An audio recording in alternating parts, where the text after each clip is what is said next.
conferencia que está a cargo del doctor Mario Villar Soto. Igual para mí es un honor presentar al doctor. Él es médico cirujano por el Instituto Politécnico Nacional. Él tiene una especialidad en psiquiatría por el Hospital de Salud Mental del Estado, una maestría en psiquiatría por la UJAT, un adiestramiento en psiquiatría infantil y de la adolescencia por el Hospital Psiquiátrico Infantil Juan Navarro de la Ciudad de México.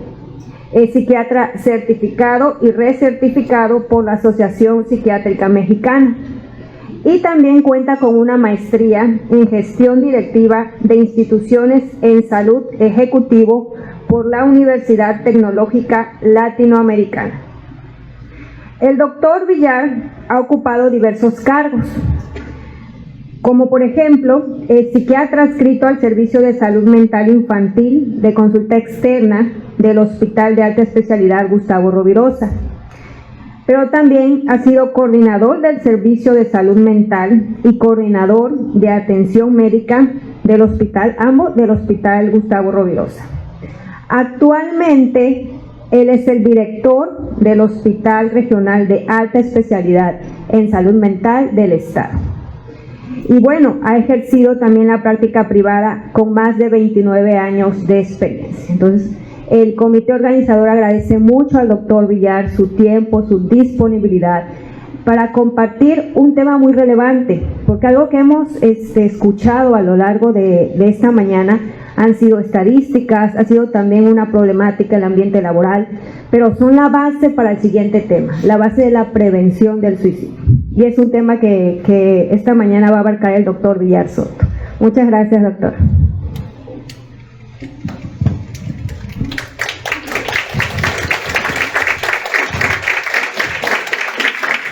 Mil gracias a los organizadores, mi querido doctor Tobilla, a todo el personal de esta división académica multidisciplinaria de Comalcalco, división hermana de nuestra DACS, a todos mis amigos, compañeros de posgrado, bienvenidos, gracias a todos. Siempre es un placer tener la oportunidad de platicar un poco de las experiencias que en el transcurso de día a día, en los años, pues vamos recabando, ¿no? Es muy interesante que podamos platicar sobre todo algo tan relevante como estos aspectos de la prevención. Yo quise aprovechar un poco la situación de antecedentes y retomando estos elementos que la maestra Sherezada y la maestra Gisela nos proporcionaron, ¿no? Con pláticas muy de actualidad en todo este proceso de bagaje histórico, ideológico, filosófico, y que aterriza tanto en aspectos epidemiológicos que tienen que medirse con las estadísticas, a veces tan aburridas para todos los del área de la salud, pero son la única forma de tasar una manera de comparar, de medir, de estratificar. Y esto es, por supuesto, la base o una de las bases de la ciencia. Aquí mis queridos doctores Tobilla y su equipo de colaboradores nos han dejado ver esta situación. Así que, bueno, pues yo espero que no les aburra un poco, porque entre la maestra Gisela y la maestra Sherezada como que hicieron mi presentación y ya va a ser un poco de repetir los datos, pero es nuestra realidad porque son los elementos que tenemos al orden, ¿no? Quiero de alguna manera hablar acerca de los antecedentes que tienen que ver con todo este fundamento.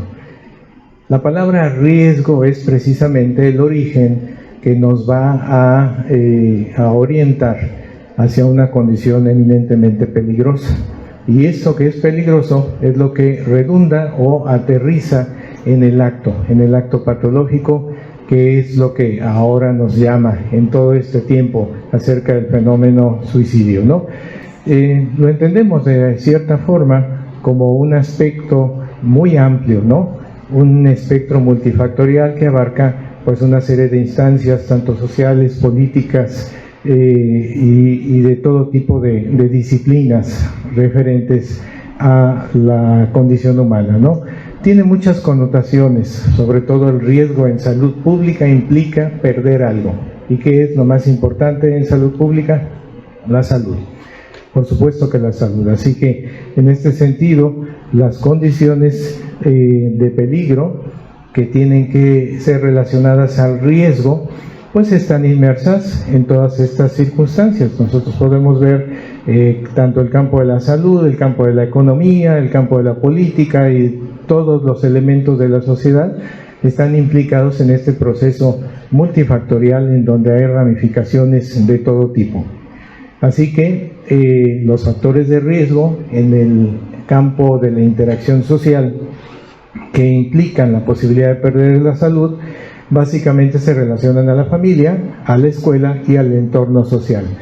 Fíjense que en etapas inmediatas a terminar, me refiero a este periodo tan difícil de la condición pandémica, todavía no entramos a una era de la pospandemia, estamos finalizando todo este proceso tan difícil que nos llevó a perder una serie de circunstancias que aquí están de alguna manera connotadas, ¿no?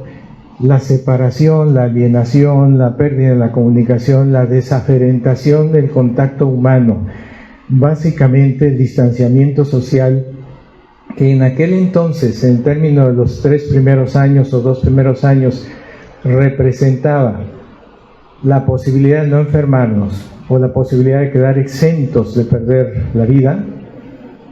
Ahora, en esta nueva etapa, es una consideración diferente, porque es lo que estamos viendo que tiene un resultado nocivo para la salud social, para la salud individual, en términos de la alienación, la separación, la desaferentación y este distanciamiento social que nos ha alejado del contacto afectivo, del contacto laboral, económico, etcétera, pues es lo que de alguna forma representa una de las cúspides que nosotros reconocemos ahora en la clínica como enfermedad depresiva o enfermedad por ansiedad. Estos lotes importantes de enfermedad depresiva y enfermedad por ansiedad es la culminación o el contexto heredero de todo este distanciamiento que en un principio nos salvó la vida, pero que ahora nos deja ver que la desintegración familiar, grupal, laboral, etcétera, y todo lo que de alguna manera tiene que ver con estos efectos, pues es el resultado. Pero vayamos rápidamente a la familia. El contexto de la familia tiene que ver con todos estos elementos, ¿no? Y dicen ahí algunos psicodinamistas que todo origen de la patología emerge precisamente de la elección de pareja. Cuando hemos sido bien formados o mal formados en el transcurso de nuestra vida, desde la infancia hasta la adultez, y tenemos que elegir la pareja, ahí el dilema, porque muchas veces ahí se encuentra la dificultad que hace que brote el núcleo más patógeno o más sano en la personalidad de cada quien.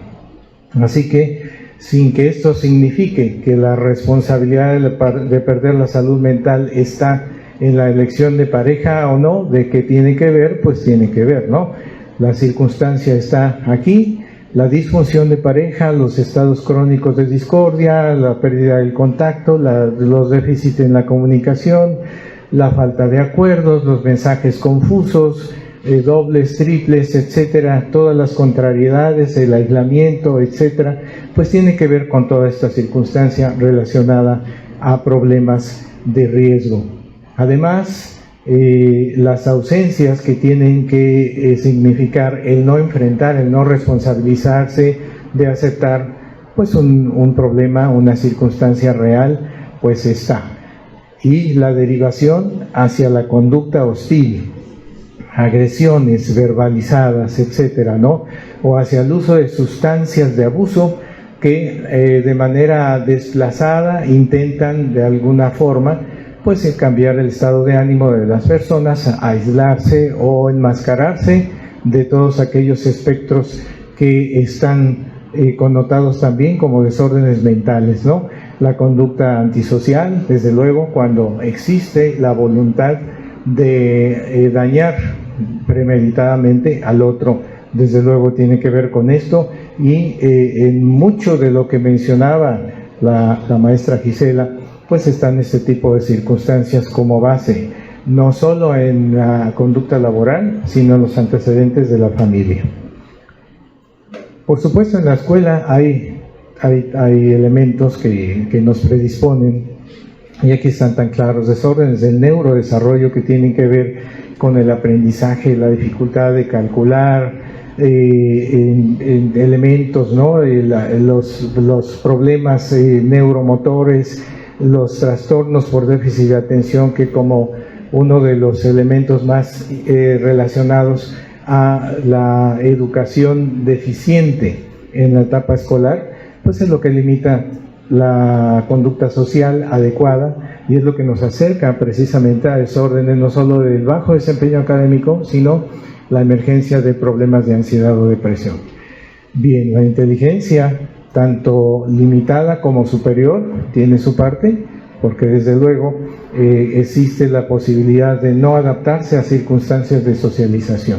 Pero vamos al entorno social rápidamente. Ya esto es conocido: el uso abuso de sustancias prohibidas que están tanto en el mercado negro como en el mercado farmacológico. Ya hemos oído hablar muchísimo del abuso de benzodiazepinas, fundamentalmente el clonazepam, con todo este proceso de riesgos o de retos, mejor dicho, entre gente joven que por medio de las redes sociales van pues propagando todo este tipo de situaciones nocivas.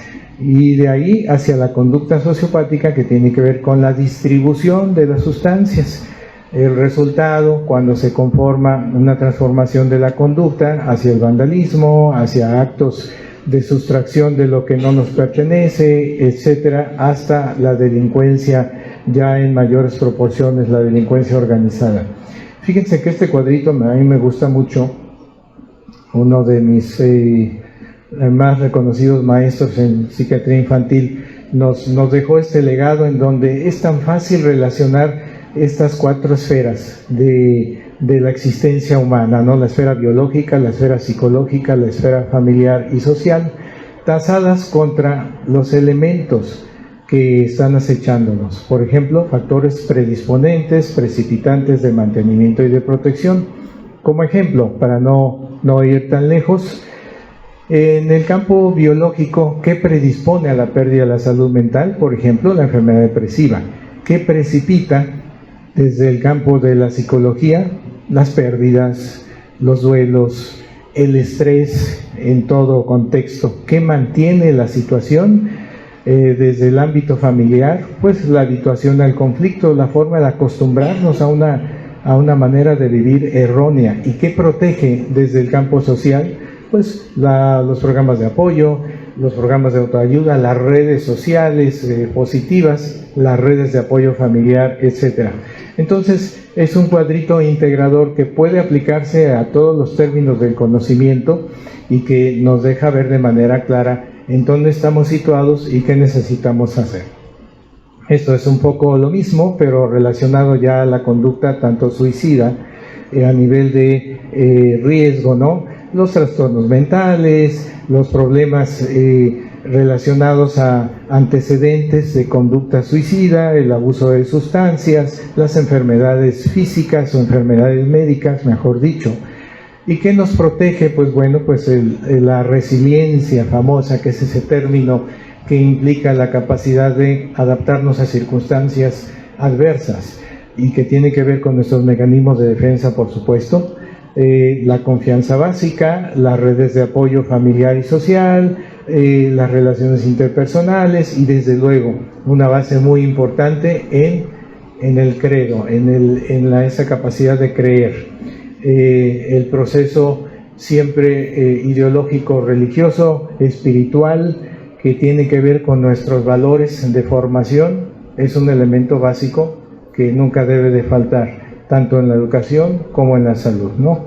Así que, pasando a términos pues ya un poco vistos por ustedes, y bueno, nos sirve de repaso, ¿por qué no decirlo? Esto es lo que nos ha generado todo este proceso de riesgo que se involucra a una conducta anormal relacionada a el suicidio. Episodios depresivos, es decir, enfermedad depresiva como tal, en esta muestra obtenida por una plataforma que registra la epidemiología de los desórdenes, en este caso de los trastornos mentales, de enero a diciembre del 2022 en tasa por 100.000 habitantes.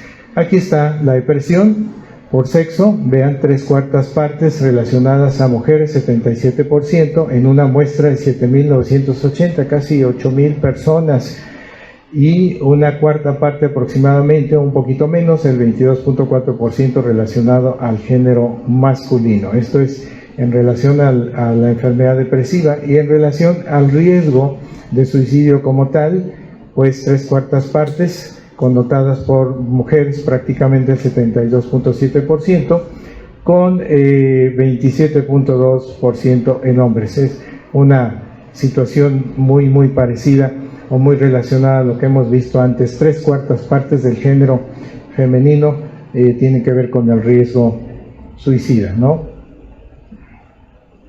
Bueno, y aquí tenemos esta relación que tiene que ver con el grupo de edad o los grupos de edad en esta misma circunstancia, en donde se compara la enfermedad depresiva y el riesgo de suicidio. El grupo contundente que nos exige poner atención es el grupo de los 10 a los 19 años, los adolescentes tempranos, intermedios y tardíos. Básicamente este es el filo de la navaja más afilada que nos implica un trabajo con mucha atención. Aquí, en relación al riesgo de suicidio por grupos, es precisamente la correspondencia, el mismo grupo de edad. Así que esto ya es conocido, ya es visto. Esto que ya la doctora Sherezada también nos ha mostrado de alguna forma, porque pues tenemos la consulta de los mismos organismos epidemiológicos. Aquí esto refiriéndonos al cubo de lesiones, que es una plataforma que nos da estos resultados a nivel de todas las entidades del país. Es el intento de suicidio de enero a diciembre del año pasado en tasas por entidad federativa. La condición más suicidógena por intento está en la Ciudad de México, ya lo mencionaba Sherezada, y nosotros en tercer lugar en Tabasco. ¿Qué pasa?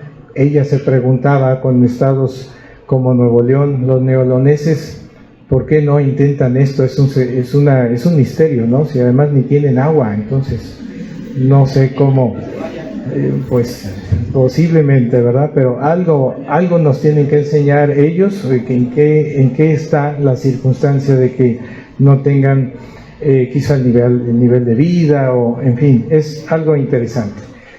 Bueno, los intentos de suicidio por sexo de enero a diciembre, pues se repite la relación, 3/4 partes prácticamente relativas a mujeres y hombres 37%. Esto lo dice también el cubo de lesiones y ya lo mencionó y lo refrendó también la doctora Gisela, ¿no?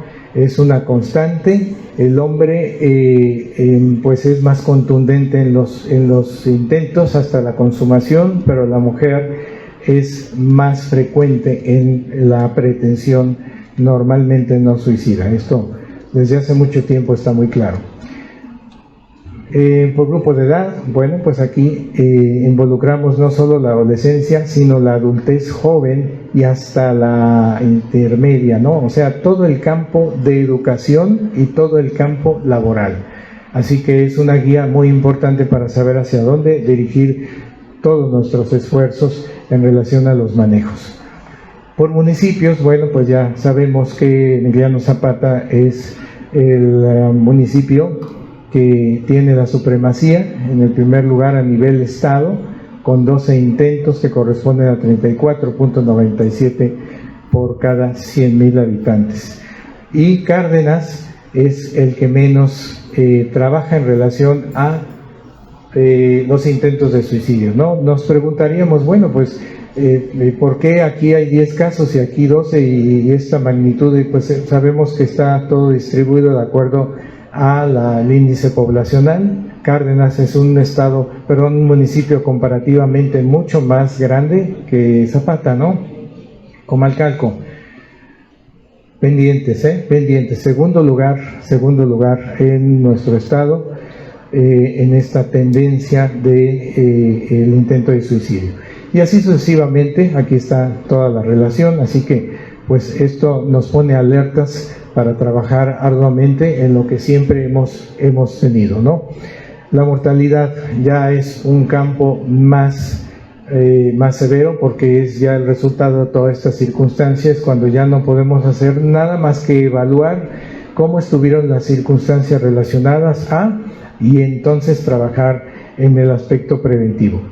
Aquí está lo que les decía, 3/4 partes del estudio en una muestra de 135 pacientes el año pasado.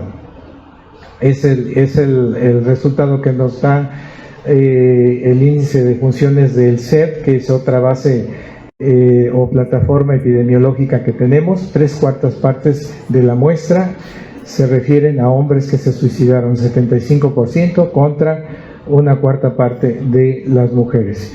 Sigue prevaleciendo esta relación. La mujer intenta más, pero el hombre consigue más.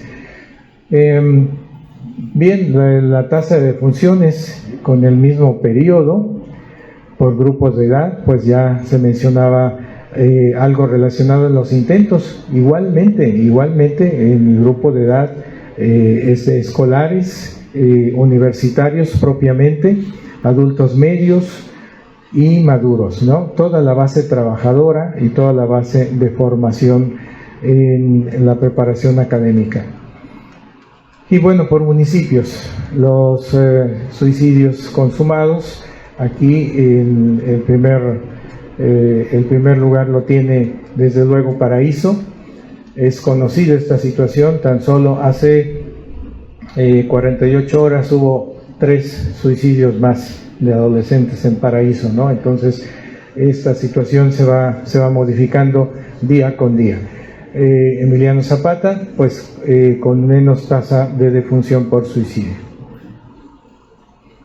Básicamente, cuando queremos relacionar cuáles fueron los métodos, pues aquí están básicamente reducidos, ¿no? Ahorcamiento, la mayor parte de ellos en una muestra de 135, envenenamiento posteriormente, envenenamientos que tienen que ver con sustancias químicas. Esto se ve continuamente en hospitales de alta especialidad, hospitales generales, la intoxicación por plaguicidas. Aquí puede haber un sesgo, hay muchos trabajadores del campo que se han mojado por el plaguicida, por la brisa, en pleno trabajo, o sea, están fumigando y esto se absorbe por piel y ha producido situaciones relacionadas a la muerte, ¿no? Entonces, muy importante no considerar una cosa junto con la otra. Bien, lesiones ya autoinfligidas que tienen que ver con el daño premeditadamente relacionado a la voluntad, envenenamientos y demás, y el uso de armas de fuego que es ya mucho menos limitado. Afortunadamente, esto había sido más frecuente antes, pero ha ido disminuyendo conforme pasa el tiempo. Esta imagen que ya les presentaba la doctora Shevezada, pues de alguna forma es muy importante porque nos deja ver la tendencia, el comportamiento de este fenómeno a lo largo de los años, del 2012 al 2017. Vean la tendencia del estado de Tabasco. Nuestro estado está azul, como está pues elevada desde el 2012 al 2015. Tiene una tendencia ligeramente a la baja, y algo pasó en estos años del 2016 al 2018. Algo sucedió. ¿Qué sucedería en esos tiempos que disminuyó la tasa del suicidio en el estado?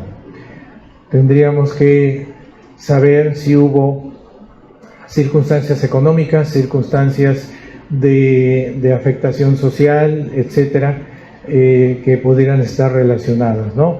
Las contingencias, que digo, no son las que ha habido nada más en esta época, pero tenemos que saber qué ha pasado en esto, que después, en los 2 años siguientes, 17 y 18, muestra una tendencia a la elevación, y luego viene el fenómeno COVID, con toda esta situación epidemiológica en donde desciende, y es el nivel más bajo que tenemos, Sabemos que históricamente en el Estado, cada vez que hay contingencia, disminuyen todos los efectos de afectación social.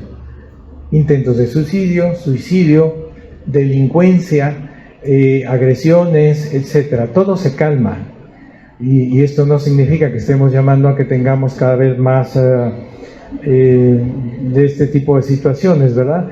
Pero pues bueno, esa es básicamente la tendencia que nos deja ver un descenso efectivamente. A pesar de esto, estamos ubicados como a la mitad en la mortalidad registrada a nivel nacional, que estamos más o menos en el lugar 17, 18, por ahí está variando, estamos como a la mitad. Bueno, entonces vale la pena reflexionar sobre esto y para aterrizar un poco todas estas circunstancias, porque el énfasis de la maestra Gisela tiene que ver con todos los orígenes en el entorno social, en el entorno de interacción, y sabemos que todo tiene una base biológica, por supuesto, y que tiene que ver con circunstancias a nivel de la respuesta celular, cuando es agredido el tejido por enfermedad, por algún proceso exógeno, etcétera, que tiene que ver con activación de los macrófagos y sus ramificaciones que están intentando reponer el daño acerca de incrementar la plasticidad neuronal y la proliferación de multisinapsis, con la activación del sistema inmune, la liberación de citoquinas, glutamato, hormona del crecimiento, etcétera, hasta que todos los factores relacionados a la respuesta inflamatoria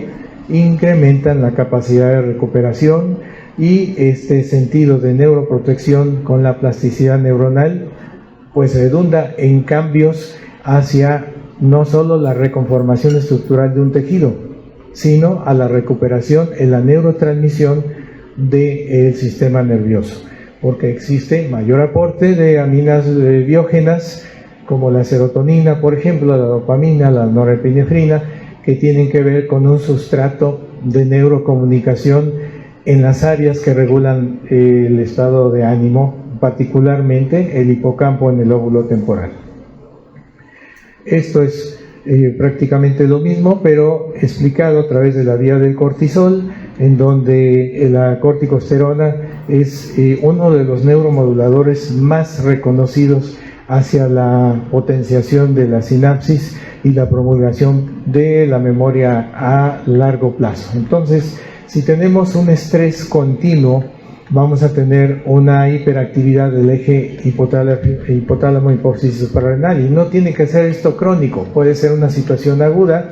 De todas maneras, desde un recuerdo, una remembranza impactante, algo que sensorialmente podamos escuchar, observar, etcétera, o simple y sencillamente hasta por ver una película romántica o de acción, se despierta toda esta circunstancia en una activación del eje hipotálamo hipófisis suprarrenal, y que tiene que ver con la respuesta de neurotransmisores.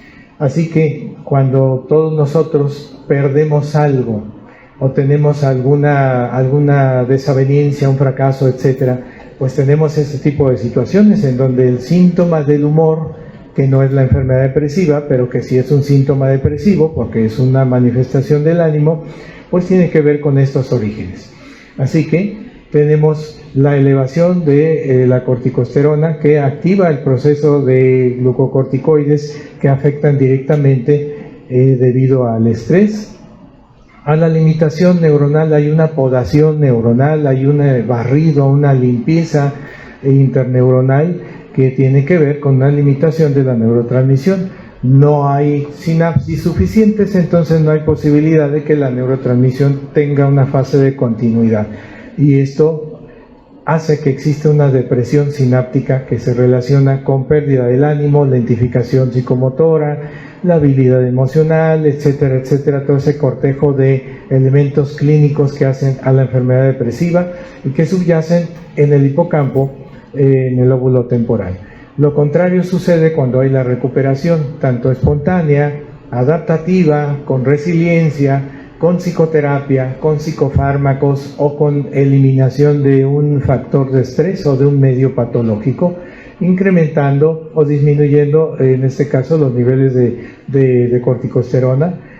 Así se activan los mineralocorticoides y esto genera un incremento en la plasticidad neuronal, porque si existe un incremento en esta recuperación, pues vamos a tener una mejor neurotransmisión de estas aminas biógenas. Es así como el ciclo de equilibrio en torno a la activación del eje hipotálamo hipófisis suprarrenal, pues está dado precisamente con todos estos elementos. Lo mismo pasa con los elementos de la circulación. Esto es más objetivo relacionado a una lesión, cualquier circunstancia que desde el punto de vista traumático, inflamatorio, inmunológico, de contacto alérgico, etcétera, tenga que ver con limitación en la perfusión a los tejidos, pues ocasiona cambios histológicos, ocasiona cambios en los diámetros de los vasos sanguíneos, y la disminución de la perfusión pues disminuye la oxigenación, sufren las células, sufren las neuronas, y particularmente en estas áreas básicas relacionadas al diencéfalo, los tálamos, los colículos, los ganglios basales, la corteza cerebral incluso, pero sobre todo los lóbulos temporales, tienen que ver con este proceso de neurodegeneración sináptica que conducen a la enfermedad depresiva. Es así como una enfermedad médica, de manera sucinta, produce la depresión, no precisamente por saberse limitado o porque existe un dolor o porque existe una hospitalización, sino porque existe tarde o temprano un mecanismo neurobiológico que limita la neurotransmisión y desde el campo estrictamente biológico nos orienta a la enfermedad.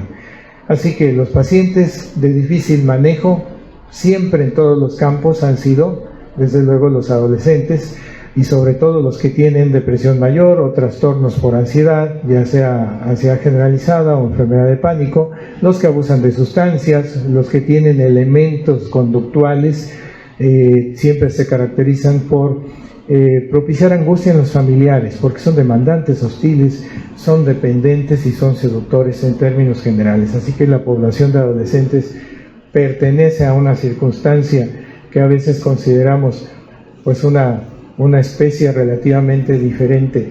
Recordando un pasaje antiguo, yo les preguntaría, ¿qué diríamos si los adolescentes gobernaran al mundo?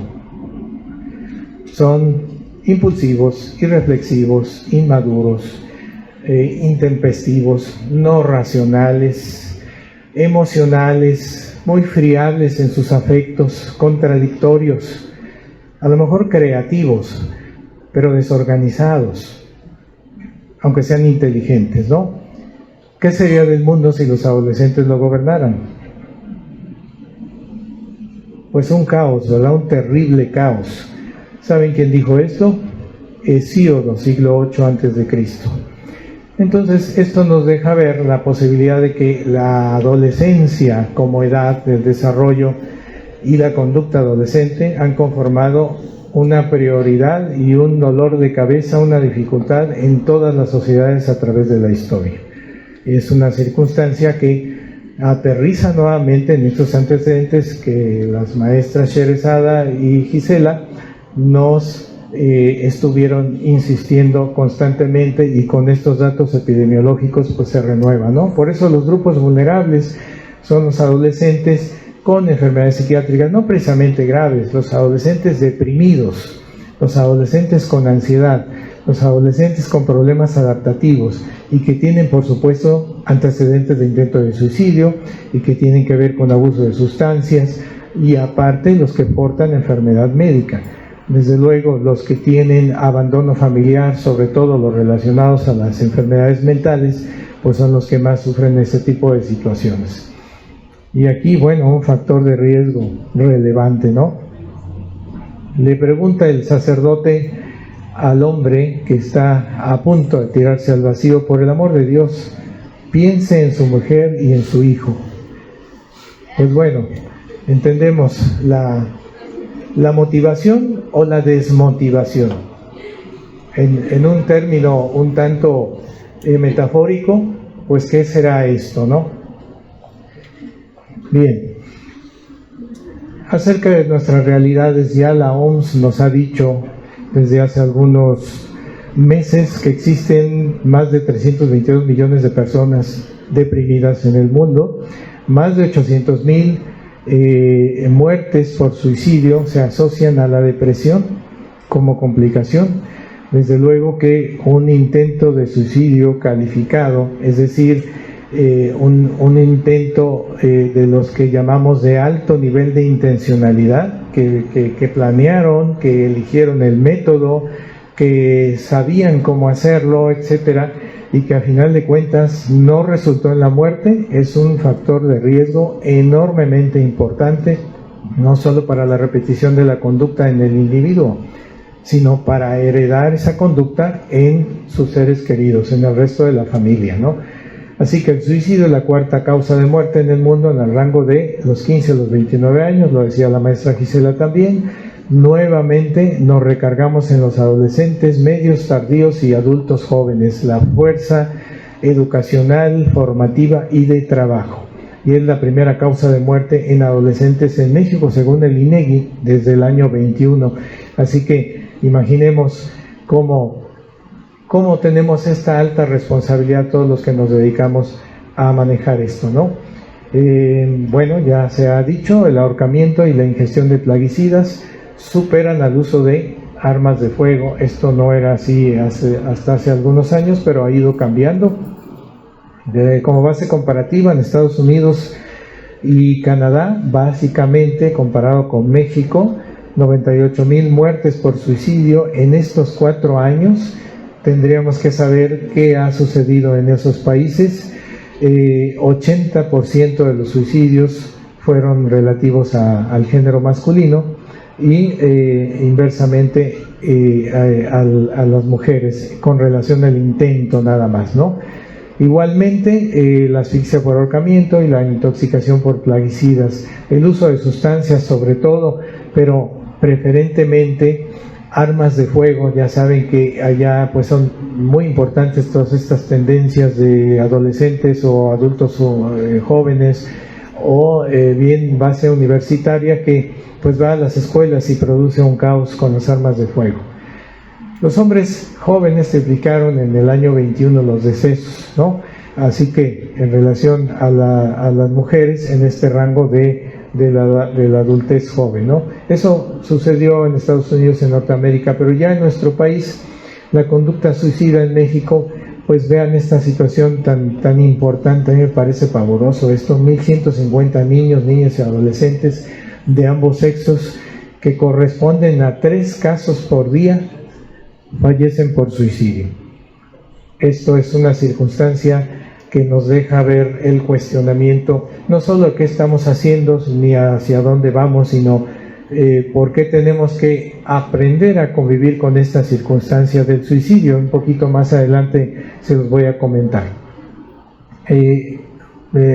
Relacionado a lo que la maestra Gisela decía, el bullying, los abusos físicos y particularmente yo les diría el abuso sexual. El abuso sexual tiene que ver una base generadora de conducta suicida en niños, así como los problemas familiares en adolescentes.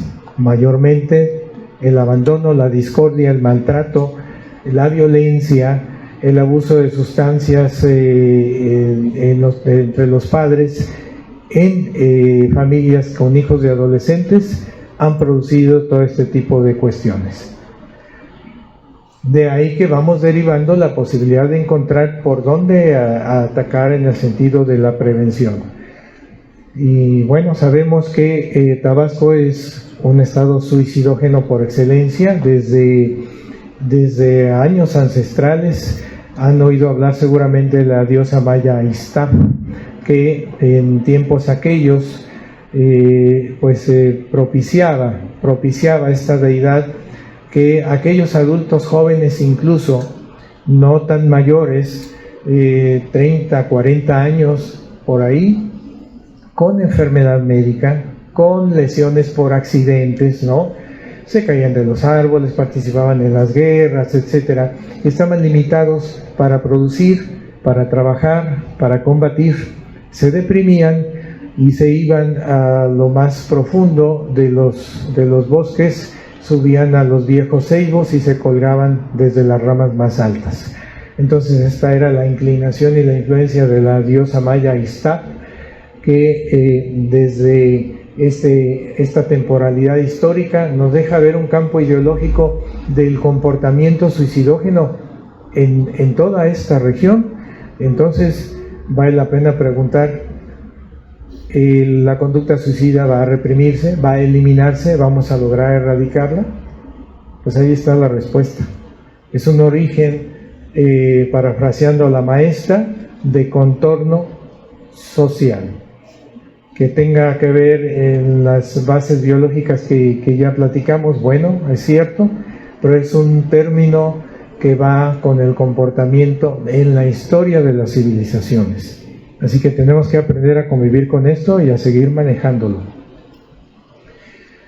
Y bueno, pues desde los años 40, los anales de la Secretaría de Salud en aquel entonces ya nos decían Tabasco, primero, segundo lugar, segundo, primer lugar, junto con Chihuahua. Ahí nos peleábamos todo este contexto, ¿no? Hasta que ha pasado todo este tiempo, se crean la diversidad de ejercicios en varias disciplinas relacionadas a la salud mental, la amplificación de los servicios de salud, la descentralización de estos servicios, la modificación y especialización de las áreas que conforman psicología, sociología, psiquiatría, neurología, neuropsicología, etcétera, y ya se conforman en lo que ahora es precisamente esta ubicación que les decía. Estamos más o menos a la mitad del rango, entre el lugar 14 al 18, estamos fluctuando normalmente. Ahorita, de acuerdo a este reporte estandarizada de vigilancia epidemiológica del INEGI, estamos en el lugar número 18 con una tasa de 5.14 en el rango de los 10 a 19 años. Muy para abajo de Chihuahua, muy para abajo de Jalisco, muy para abajo de Yucatán, que tiene el primer lugar, muy para abajo de Guanajuato también, que es un estado también violento, etcétera, ¿no? La OMS nos ha dicho ya, la depresión como enfermedad conforma el padecimiento más incapacitante del mundo, no es el más frecuente. Más frecuente, ya sabemos, crónico-degenerativos como diabetes, hipertensión, problemas neurovasculares, cáncer, etcétera, ¿no? Problemas inmunológicos son los más frecuentes. Pero muchas personas con estos padecimientos andan por ahí caminando y produciendo y sin problema, aunque tengan 250 o 300 miligramos de glucosa, ¿no? Pues bueno, no están limitados precisamente, sino hasta que se llega a extremos físicamente de daño. Sin embargo, el paciente deprimido cambia su comportamiento, deja de producir desde que empieza con los primeros síntomas. Entonces, por eso está calificado por la OMS como la enfermedad más incapacitante del mundo. Y esta es una situación que nos debe llamar la atención. Desde luego, la conducta suicidógena es fluctuante y tiene una importancia y una tendencia cultural que puede tener un índice de recurrencia, un riesgo de recurrencia de 3 a 20 veces, aún en la misma persona, ¿no? Digo, yo no he conocido aún un paciente que 20 veces lo intente, pero los pacientes fronterizos con problemas de personalidad inestable, los pacientes con borderline, pues llegan a intentarlo muchísimas veces y ninguna de esas intenciones es realmente franca, es decir, no tiene ningún intento real con alto nivel de intencionalidad, con repetidas finalidades, pero bueno, en fin, ese es otro campo de estudio. Bien, esto ya lo sabemos. Intentos de suicidio y suicidios consumados entre padres elevan el riesgo entre los hijos. Yo diría que lo heredan, no solo se hereda la conducta. Si hay una predisposición genética a padecer de las emociones, va la genética y va la conducta. Y va el factor de estrés medioambiental o el factor de daño, sea bullying, sea mobbing, sea lo que sea. Entonces llueve sobre mojado. Entonces ahí entendemos tanto las motivaciones como las resoluciones. Bien, el suicidio educacionalmente tratado, es decir, hablando del suicidio educacionalmente, no predispone al acto. Y esto lo digo de manera muy enfática por los medios de comunicación que hacen alarde incorrecto pues con el objeto de obtener audiencia, de fotografías, señalamientos, evidencias que solo maltratan a la sociedad y sobre todo a los dolientes quienes pasaron por esto. Eso debiera ser regulado, legislado, reprimido, castigado, sancionado, porque no es justo hacer escarnio de una revictimización por parte de la prensa que anuncia de manera hostil, pues segregando más dolor a las pérdidas que ya tenemos como sociedad y como individuos a quienes pasaron por esto. Por eso lo importante no es lo que se informa, sino cómo se informa. Así que es una labor que dentro de los campos de la prevención nos toca a nosotros estar de alguna manera incitando a los comunicadores que hacen su trabajo, desde luego, pero que debieran estar más atentos y sobre todo nosotros enlazándonos con autoridades jurídicas para reformar leyes, regulaciones y demás que tengan que ver con limitar todo este proceso de cómo informar, porque lejos de alertar, lejos de educar, lejos de prevenir, están incitando con estos parámetros que vemos en las redes sociales y en los diarios amarillistas, ¿no?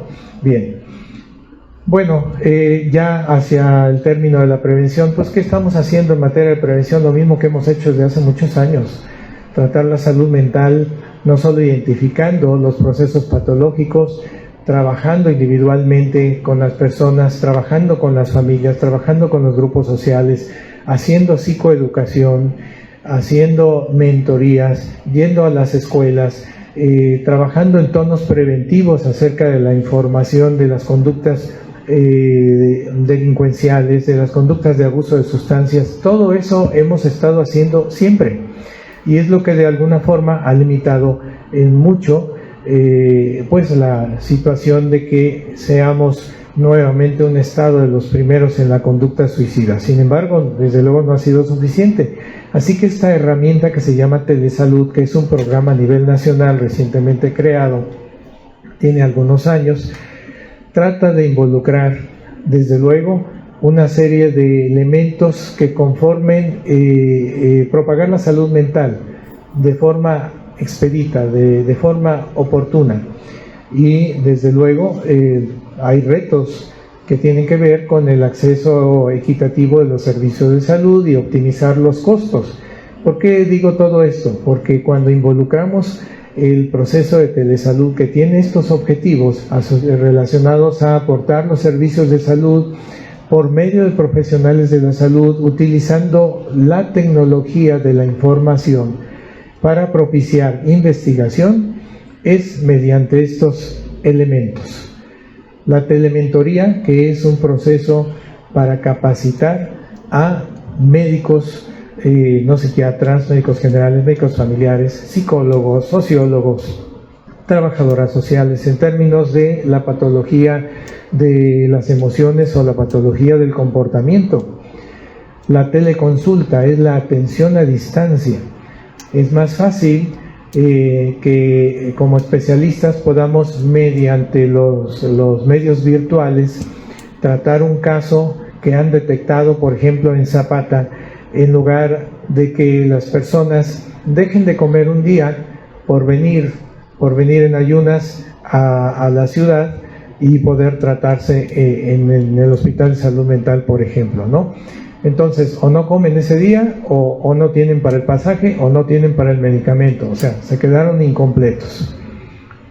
Con este tipo de técnicas propiciamos que mediante la teleconsulta, sin salir de su comunidad, podamos ver con la ayuda de un médico, de una psicóloga, de una trabajadora social, la detección de casos y poder orientar a los servicios de salud que hay allá para que puedan tratar a alguien. Y el seguimiento por medio del telemonitoreo, que desde luego es también a distancia y que hace un proceso de vigilancia para evitar el abandono de los tratamientos. A nivel nacional, la telesalud involucra toda la base de ejecución mediante elementos informáticos a través de técnicas específicas, la consulta médica, la revisión de casos, el monitoreo, etc. Y nosotros lo hacemos en el Hospital de Salud Mental mediante este tipo de intervenciones. Desde el año 22 iniciamos la teleconsulta como tal, participando con médicos residentes de tercer año que ya están perfectamente capacitados para el ejercicio de la psiquiatría, y todos los días hay un tiempo de ejecución de la telementoría en una zona específica del hospital, en donde cada médico residente va siendo rotado y nunca el servicio deja de estar cubierto. Así que se creó un formulario con una serie de elementos, ítem, para que los casos sean subidos a plataforma, se registran en esta plataforma del SINVA. Hay un instructivo para llenar el formulario, aquí está, hay un correo electrónico en donde el médico, el psicólogo, la trabajadora social sube el caso que es problemático o alerta de alguna situación específica, y ya el médico que va a ejecutar la telementoría, la teleconsulta, mejor dicho, sabe qué es lo que va a tener, sabe de qué se trata, entonces puede intervenir de manera segura, ¿no? Como ejemplo, esta es una muestra nada más. En este periodo comprendido del 1 de mayo al 31 de julio, estamos hablando de 3 meses, ¿no? Mayo, junio, julio, 3 meses, se obtuvieron 59 solicitudes y asistieron pues 24, ¿no? De Tacotalpa, 17 de Comalcalco, y bueno, pues es una situación que aquí faltó el numerito, son como 32 si no mal recuerdo, de 59 solicitudes asistieron 32, bueno, pero aquí están mayormente los municipios que más requirieron el apoyo y los que menos requirieron el apoyo, aquí en la Chontalpa, ¿no? En el centro también, y básicamente quienes solicitaron el apoyo y quienes estuvieron acompañando a los pacientes, mayormente el médico general, el médico no psiquiatra. Otras especialidades como la psicología y otros médicos no psiquiatras en menor grado. Esto es una muestra de que esto sirve, no ha sido suficiente, pero estamos en un avance, estamos en un inicio para que poco a poco vayamos consolidando a lo largo del tiempo este proceso y sirva como un elemento de detección, de intervención y de apoyo para que además se evite la recongestión de centros hospitalarios aquí en la ciudad y con esto podamos resolver a distancia. Es un aporte, desde luego no es la situación más importante, pero es un aporte que nos deja ver qué estamos haciendo a nivel de prevención, ya que tenemos que vivir con la conducta suicidógena todo el tiempo. Así que, esperando que esto haya sido de importancia para nuestra reflexión y para ver nuestra realidad, pues les agradezco muchísimo su atención. Gracias, maestro Tobilla y todo el equipo de colaboradores.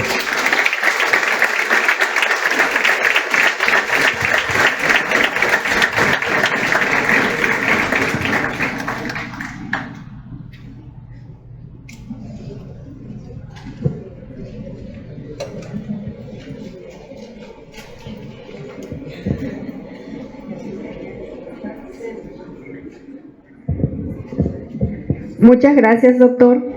Un enorme reconocimiento a su trabajo, a todo su equipo en el hospital, por, como usted menciona, también brindar opciones a distancia para atender a las personas que lo requieren, y ese es un enorme trabajo de usted y de todo su equipo. Vamos a proceder a la entrega de la constancia. Universidad Juárez Autónoma de Tabasco, División Académica Multidisciplinaria de Comalcalco, otorga la constancia del Foro de Prevención del Suicidio 2023 al doctor Mario Villar Soto por su destacada participación como ponente con la conferencia magistral Avances 2023 en la prevención del suicidio. Muchas gracias, doctor.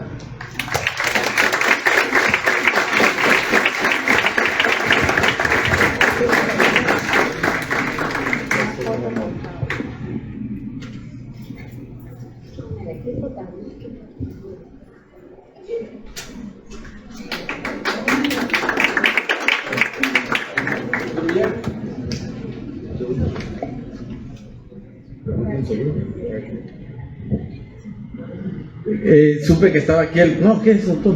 El doctor Villar Soto, y quise venir. Estuve en la inauguración temprano, doctor, pero por unas actividades propias de la división, pues estaba yo atendiendo ahí en la dirección algunos casos y quise venir a saludarlo, doctor, agradecerle su presencia esta tarde en esta división académica con estas jornadas que nos parecen muy interesantes, y su presencia pues da realce a estas actividades, el esfuerzo que han hecho los profesores, organizadores, y pues que esperemos no sea la última vez que esté por estas instalaciones. Sabemos que las múltiples ocupaciones que usted tiene pues no le permiten estar tan seguido, pero siempre para nosotros es un gusto tenerle en esta división académica. Muchas gracias, doctor, gracias por su presencia.